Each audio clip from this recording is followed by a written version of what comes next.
যেদিন রবের কোনো নিদর্শন আসবে সেদিন তাদের ঈমান কোনো কাজে আসবে না।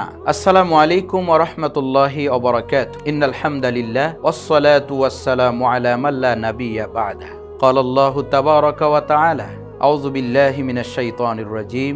বিসমিল্লাহির রাহমানির রহিম।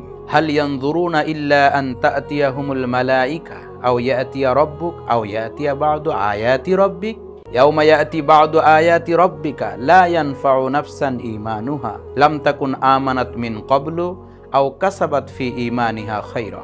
ইরশাদ হচ্ছে, তারা কি শুধু অপেক্ষা করে যে তাদের কাছে ফেরেশতা আসবে কিংবা তোমার রবের কোনো নিদর্শন আসবে? যেদিন রবের কোনো নিদর্শন আসবে সেদিন তাদের ঈমান কোনো কাজে আসবে না, যারা পূর্বে ঈমান আনেনি অথবা ঈমান আনা অবস্থায় সৎ কাজ করেনি। কুল ইনতাযিরু, বলো তোমরা প্রতীক্ষায় থাকো, ইন্না মুনতাযিরুন, আমরাও প্রতীক্ষায় থাকলাম। প্রিয় দর্শক, এই আয়াতে বিশেষভাবে যে বিষয়টি উল্লেখ করা হয়েছে, অত্যন্ত গুরুত্বপূর্ণ একটি তথ্য রয়েছে এই আয়াতের মধ্যে। এই আয়াত সহ কোরআন আল কারীমের একাধিক আয়াতে ঈমান এবং আমলকে আলাদাভাবে দেখানো হয়েছে, অর্থাৎ ঈমানের সংজ্ঞার মধ্যে আমল অন্তর্ভুক্ত হবে না।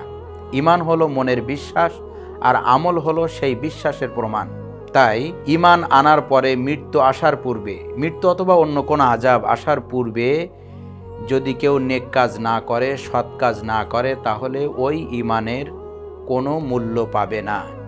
এই তথ্যধারী আয়াত আমাদেরকে স্পষ্টভাবে জানিয়ে দিচ্ছে, ঈমান আনার পরে অবশ্যই নেক কাজ করতে হবে। নেক কাজ তথা সৎ কাজ করার মধ্য দিয়ে আমরা পরিপূর্ণ ঈমানের ব্যাপারে কামিয়াবি হতে পারবো। আল্লাহ তাআলা আমাদেরকে বিষয়গুলোকে বুঝার এবং আমল করার তৌফিক দান করুন।